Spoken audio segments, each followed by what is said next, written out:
Yenge na bandeko nyonso epai bino bozwami na ngonga oyo na bamisala to na bipisika nyonso oyo bino bozali na ngonga oyo ya solo liboso na ko se présenter nanu kombo na ngai Lukombo Mayala nasali moko ya ba membre ya tomba makesa ya bundu da Congo awa na mboka Birmingham, plus précisément awa na Angleterre. Lelo na ye liboso na bino pona solola, poto solola na bino concernant makambo ezoleka na mboka. Ya solo esalinga motema pasi, c'est pour cela nabite na kovanda te malamu to solola to pesa na ba makanisi to lakisa na baboyebi po emeka kosunga moko na biso na bisika nyonso oyo tozali pe na bisika nyonso bino bozolanda. Nakanisi mingi bayebinga mingi pe bayebinga te mais ndenge na kotoloba kombo na ngai Lukombo Mayala nazali moko ya bamakesa ya bundu da Congo awa na mboka Birmingham oyo pe bazoko twadisa to bazoko tambusa misala ya bundu da Congo awa na mboka ya Birmingham. Pourquoi na yeli liboso na bino lelo thème ya lelo ezali ke mutuna ya kafumba oyo tozoko mituna to mituna na entre biso na bino pona nini tozo kufa lelo na ba marche tozo sala pona ko protester contre gouvernement à la place to pourquoi tozo kufa au juste na kanisi ezali likambo politique ce qui te lobi likambo politique pona nini puisque politique oyo ezali na kata mboka na biso to na Afrique ezo gouverner Afrique ezali politique oyo eza importé. Alors politique oyo ebanda kala pe to banda kokufa banda kala pona système ya politique oyo eza implanté na Afrique pe ezo diriger Afrique. C'est pour cela to metuni mutuna pourquoi tozo kokufa pona politique oyo ndenge na otolo baliboso to sali ba marche to sala ka ba marche mbala na mbala mais changement ezalaka te. Alors tant na moni bilili ya ba ndeko bazokufa na mboka alors yango etindinga na sala ba image oyo peto tuna na ba mituna pourquoi tozo kufa na oyo tozo sala batu musu bazoloba ko réclamer droit mais toujours réclamer droit na sens nini. Alors problème ya mutuya ezali ke tozo kufa po toza ba inconscient tozo kufa po tozo ko agir na ba émotion tozo kufa po na manipulation ya maloba manipulation ya parole. Alors nyonso wana yango ezo sala ke biso tozo kufa pour rien ezo sala pasi po bandeko bazo sala oyo tozo benga neti révolution mais en fait eza révolution te eza sacrifice moko ezo ko tenir te. Pourquoi na lobi kezo ko tenir te? Parce que soki ba politicien bazo manipuler batu na ba parole politicien ye moko aza inconscient alors mutu oyo ako landa politicien wana yepe aza inconscient et puis ako agir na oba bengi ba émotion. Donc c'est pour cela na loba ki dès le début que to na mituna ki dès le début pourquoi tozo kufa pour la nini tout ça ba inconscient. Alors batu bazo kufa na mboka pona ba loi ya constitution to constitution mboka ya Congo mais constitution mboka na biso Congo ezali biso te ba congolais batu to sali yango eza constitution ezali eza oyo salami na ba belge. Alors constitution oyo salami na ba belge et que na Rwanda ba modifie yango après ezongi na kata mboka na bino boza sous-occupé to na kata mboka na biso boza sous-occupé gouvernement o ezana place est-ce que ba ko travailler pour la volonté à peuple to na volonté na bango.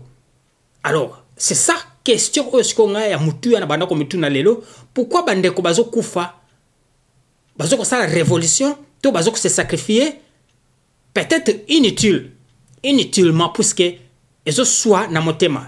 Ce n'est pas avec ce qu'on a zolo bango, makila mutu soke tangi pour na koluka solution moko boto pour na se sacrifier pour na cause moto likambo moko boye toujours et ça la passe na motema. Donc normalement na ko utiliser mo wana te pour rien, mais il faut utiliser ngo ya des fois puisque réalité yango to somona. Alors bande ko na biso bazo ko se sacrifier. Bazo ko sala révolution, mais révolution to so sala ezana base mon côté. Pour yango lobaki ceux qui to ba inconscient alors to kosala ba makambo na ba émotion.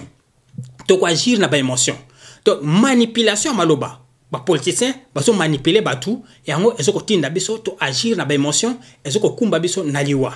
Mais alors nena lobaki liboso que constitution mboka wana et salami na Belgique et salami pour na biso te mais pour na gouvernement ya occupant o ezana pouvoir. Alors bango bako travailler pour na intérêt na bango bako travailler pour na bénéfice na bango mais bako travailler pour na peuple te. C'est pour cela na banda ki na terre mwana ya komi tu na question munene pourquoi tozo kufa. Bo comprendre nga bandeko na nga pour souci ezana mkata motema ceux qui naza devant batu o bazo comprendre te to baza ko agir na ba émotion donc ezo sala nga passe. Alors manipulation maloba. Pourquoi? Parce que ndena lobaki liboso constitution ne salami pour na bisoté pour na biso ba congolais. Mais pour constitution ne salami pour na ba politicien to ba occupant au baza na pouvoir au bazota na ba intérêt na bango et non pour na peuple.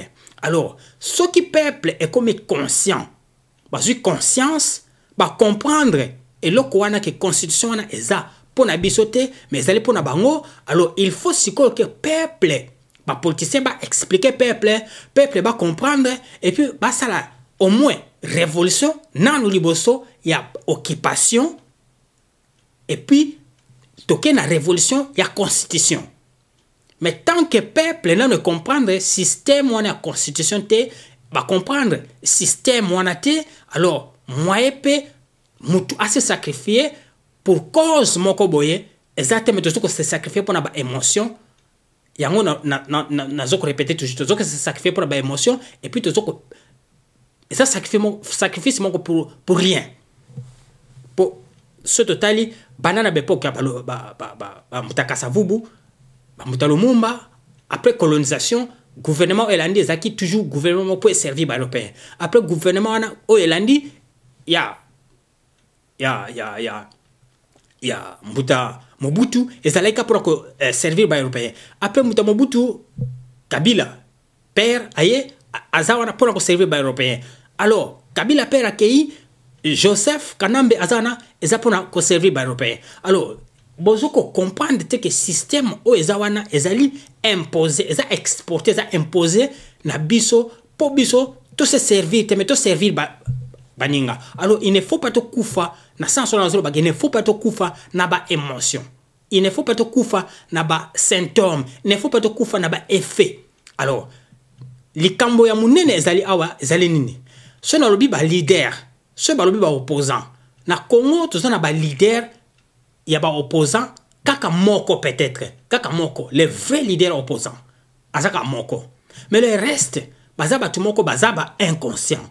À cause d'un ba leader mais baza ba leader moko inconscient. C'est pour cela okoki ko mema batu na ko sala likambo te tango yo moko za non inconscient. Osomona bokoki ko longola Kabila lelo pour remplacer n'importe quel leader oyo nyonso bazolo ba ke baza ba opposant o ba memi bino na ba marche oyo mais mutuana azana ba capacité te yako transformer mboka wana to yako diriger librement mboka wana pona nini bango nyonso bazoko dépendre na système européen na système wana o ezoko konza mboka d'où il faut tozala na leader politique o aza conscient Alors leader wana politique aza conscient ye wana na bandako loba peut-être azaka moko et puis aza le seul leader o azo former peuple. Puisque le problème na biso zanini, tant que na parti politique, il faut former peuple. Initiation. Yango to moni na Sud-Afrique, Mandela a initié, bomoni suivi ya Mandela, Tabombeki, oyaye calme zali. Mais tant que biso na parti politique na biso to insaka peuple était ou to soko initié ba membre ya parti politique te yo soko longe parti politique pe kufi yo soko longe soko kaka okufi parti politique pe kufi. Donc c'est ça le grand erreur oyo ezoko on azo benga ba symptôme to ba effet. Alors leader il faut initier ndenge moko na bande ko na biso o bazali na Europe awa baza toujours ba inconscient o bazoko tambula pona ko soutenir ba makambo ezo sala manamboka baza ba inconscient puisque awa ba parti politique ba sala ka ba débat. Tant que vous avez un parti politique, il faut que leader na kata parti politique. Il faut que vous ayez un débat. Tant que leader à parti politique à longue, il faut que yebi o déjà basi ba initier, il faut ba un débat, ba sali ba élection o déjà à l'équipe na connaissance ne yona ba ko voter. Mais alors que la parti politique na biso initiation ezalakate. Leader azalaka moko a initié baningate. Donc voilà difficulté au dans en Afrique pendant qu'on comprend le système politique européen. Au côté la jamais comment on a babitumba na kata ba parti politique ya ba européen. Donc tant où bozo sala ba élection générale, tant bozo ko pona président, chaque parti politique eza déjà na leader na yango bien préparé o akobima pona parti wana. Donc aza déjà formé, aza déjà instruit nakata parti politique pour konza mboka a comme déjà na degré ko konza mboka. Mais alors que yango na zo répéter toujours que na ba parti politique na biso jamais ba initiaka mutu. Donc le seul leader on a zoloba o azoko initier batu ezali ne mwanda nsemi. C'est pour cela na zo benga un leader conscient et puis voyant, clairvoyant. Nakata Bundula Congo, bisoto Bundula Congo, ils ont 3 branches. Ils ont la branche à politique, ils ont la branche à science, ils ont la branche à spiritualité, donc Bunzambe. Alors, chaque branche wana, batu bazwaka initiation. Soki, boyebi on azoloba, tozalaka naba na oyo babengi politique spirituelle. Donc, politique spirituelle, oyo babengi ba initié na politique bangonde bat bazwaka siko initiation na branche politique. Alors yango asala bundu da mayala batu onyo so basana kata bundu da mayala bango bazwaka initiation na politique zomona. Alors oyo batinda mapo chaque mutu azaka na dona ye azaka na nino na tanto utaka na mokila molimo mutu ayaka ko contribuer ayaka na likambone fois ça na mokili. Mais alors na kata don wana spirituel tant sous politicien au cause de la président au cause de la ministre au cause de la gouverneur na kata politique mais il faut osa la oponama déjà kuna na mokili molimo. C'est pour cela na kati ya bundu da maya la batala ka soki penza ke oponama o faloza la moko osale la politique na kati ya mboka alors okozwa initiation concernant département yo sali na kata politique. Zomona. Donc ere tozo sala ya munene puisque tozo landa politique ya ba européen ou ba bengi démocratie. Mais démocratie na kata Europe démocratie et existe kate. C'est pour cela na wanda ko ba tozo ko kufa na ba manipulation ba mon. Démocratie et pratiquement existe. Mais en parlant démocratie mo wana balobela rango mais chaka on a pratiqué. Pourquoi? Parce que tant basala ba élection bakenda ko kuta ba makambo oyo eza déjà e bongama déjà que il fallait yango basala. Il faut yango basala. Yango na lobaki na ebandeli to soko kufa pona conscience ezate. Ezalaka na ba élite na bango ya molili oyo babongisaka deja ba makambo. Tant babongisi ba makambo, tant bino boko pona pe bango moko bayebaka nani akozana place, tant bako pona mutu wana ako travailler sur plan oyo ye akuti wana et non na makambo oyo ye abanda koloba. Donc c'est pour cela na loba que démocratie existe kate mais ezalaka ba élite batu babongisa ba makambo. Alors d'où na kati ya parti politique ba initiaka déjà batu oyo déjà il faut akoma capable ya ko accomplir plan wana oyo eza na table et non oyo ye azoloba. Somona. Alors na politique oyo ya biso ya Afrique yango to benga kango politique spirituelle.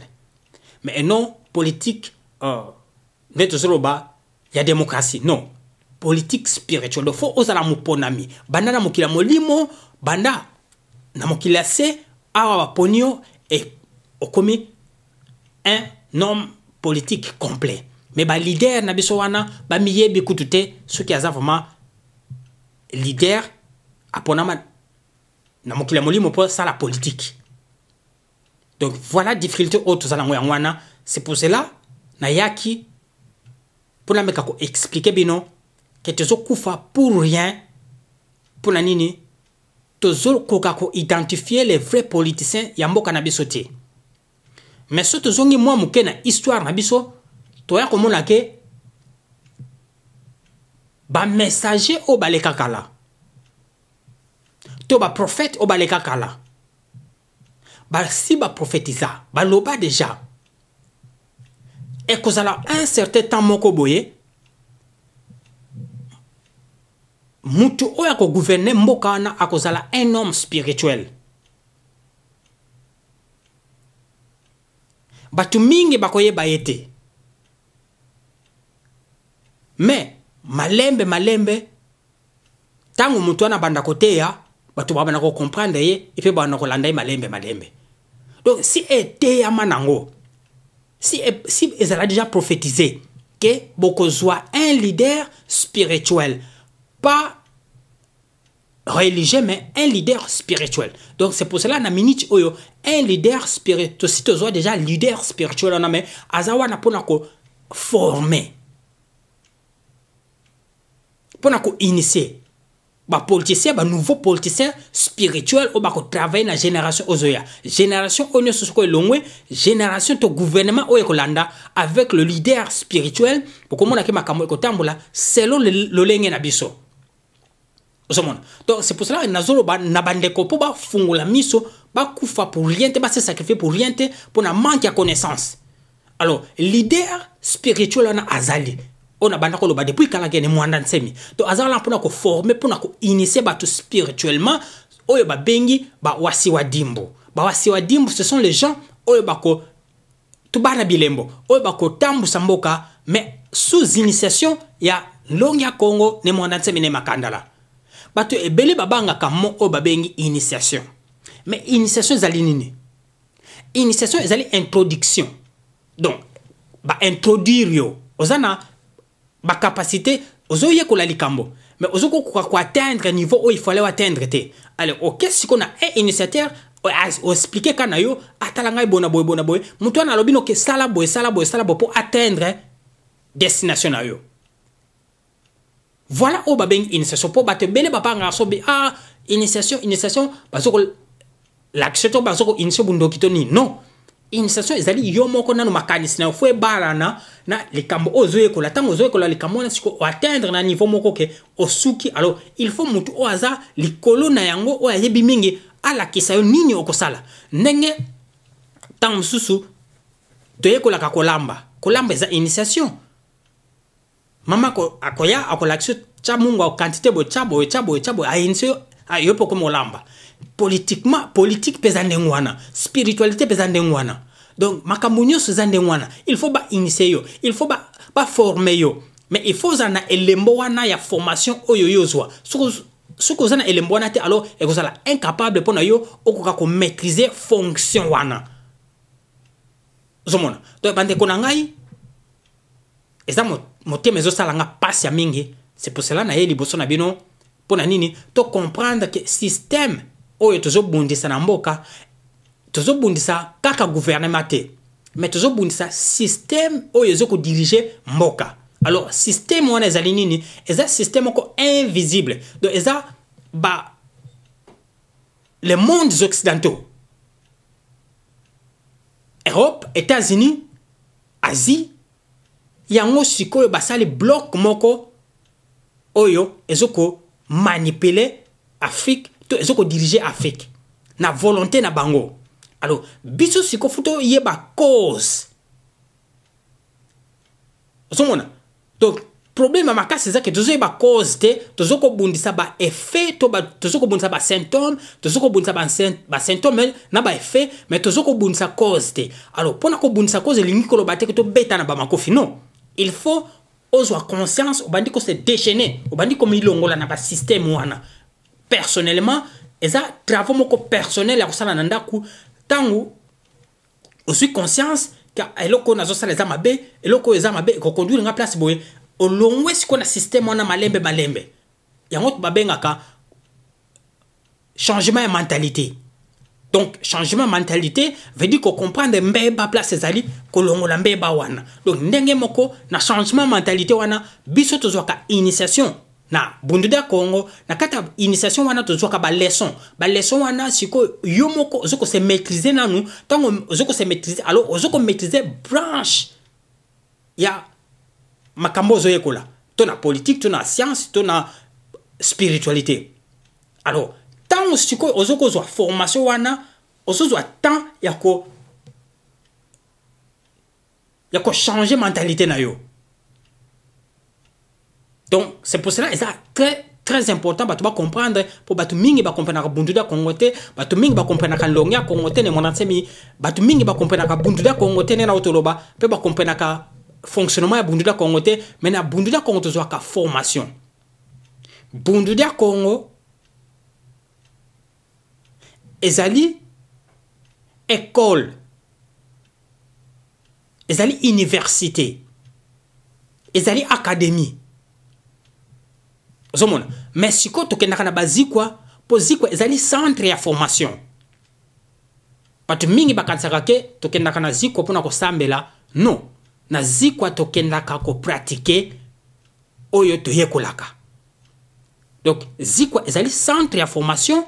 Après centre de formation, ne siko mutamutu alandi branche ne oyi falalanda. Mais na minute comme déjà, pardon, na minute comme bundula Congo nani e bandi ko fonctionner publiquement te, eza autorisé te, na mboka na biso e fonctionner publiquement. Donc c'est pour cela que kenaka toujours kana bazikwa pona ko yekola o eza important nano pona premier mi-temps pona initiation de base. Pour en entendant, tant que tu reçois permission, alors, comme la branche ne il fallait landa. C'est pour ça que bon, ceux qui vont comprendre de Bunduda Congo, ceux qui vont comprendre de Bunduda Congo, vont comprendre de Moransemi, à partir de wana, ne siko Afrique et bandu comme on a na musika. Puisque y a azawana comme instructeur pour nous former futur politicien, futur homme spirituel, futur scientiste, ne siko Afrique plus tard ne ezu indépendance au fumukimbango aloba tokozwa pimpwanza bitatu tokozwa trois indépendances, indépendance spirituelle, indépendance politique et puis indépendance scientifique. Mais ezana ba élite o déjà ba si ba ya baza ba uta na mokila molimo ba ya déjà, mais il faut tant o ne sonenge to lobaka eza tant ya bana bilembo pour bazwa formation bazwa formation pour pas ko se maîtriser bango moko pour ça ba biloko belé faut longola kati na biso. Donc tant que tu dis formation on ande sikoyo muta comme capable ya ko maîtriser topic topic nae. Donc voilà, on a mégo expliqué pour vous comprendre que par leader politique wana o bazana bamboka na o bazolo baké bango bazaba politicien bazaba leader politique, mais baza wana bazo ko bomisa batu pour rien, mais batu wana kaka le même personne a butu bakenda rolia et sika moko na gouvernement. Donc manipulation maloba, manipulation ya ba mo yango ezoko sala ke tozo kufa pour rien, tozo ko se sacrifier pour rien, mais alors que il fallait toujours conscience. to bundisa cause ezali système wana yango kaka esalaka cercle. Mais depuis kala nena otoloba depuis kala le même système ezoko fonctionner. Mais biso sikoyo na bundida kongo ndenge tozwaka formation yango bazolinga ne mwanda nsemete yango bazolinga bundida kongo e fonctionner publiquement te e fonctionner librement te pona nini ba mendele si ba comprendre que ce qui batiki bundida kongo e fonctionner librement alors bango bako perdre oyo ba imposer ka pa na biso. Alors mutu mwindo akozwa indépendance politique akokoma ko se diriger librement. Akokoma libre devant mondele. Donc c'est pour cela bazoko sala ke bazoko imposer gouvernement moko pouvoir moko ezala en place to gouvernement moko ezala en place na Congo juste pour na ko caler futur développement Afrique. Donc voilà on a meki ko solo na bino pour te bon comprendre que mon thème est ça la participer par manque de connaissance ya masse ya ngo ça la ke to soko se sacrifier ma kele so tanga butu na moyi parce que to soko comprendre te nini faut to sala. Donc to so bundisa politique kakate mais système nyonso ezoko gouverner Afrique foi longwa. Système ngo ezanini. Système religieux, système politique, système scientifique, ba ONG, système économique, yango ba système on a nyonso il faut elongwa na mabele na biso pour mutu mwindo akoma libre. Maintenant na otoloba il faut tozwa formation. Ce que otindama na kila molimo ozala politicien, aussi formation de politique, ce que ozala scientiste, formation scientifique, ce que ozala homme spirituel aussi, formation spirituelle, mais base ndengwana spiritualité, la base clé. Pour mutu oyo aza contrôler, to aza manipuler, to aza esclavagiste, esclave mental, muwumbu ya molimo mutuana il faut amilongolana na bowumbu ya molimo pour azwa conscience. Zomona. Mais alors que biso nena ndolo ba tozo bundisa kaka symptôme, tozo bundisa kaka ba effet, mais tozo bundisa cause te. Donc voilà grand problème, on a zoko pété la peine c'était que ba homme politicien wana to ba politicien wana bazoko ya na ba symptôme, bazoko na ba effet, mais bazo tika cause ezali système oyo bango nyonso bazali na yango bazoko dépendre kaka toujours na système moko ya ba européen. Alors il faut tolonga na système wana afin que tozwa indépendance totale ou tozloba indépendance totale na Afrique pe mokili mobimba yango oyo vraiment swinga na kata motema na ye po na solo na bino na pokwa lelo yang vraiment na pesi bino bayenge mingi pe ba matondo bingi na besika o nyonso bino bozali bolandelinga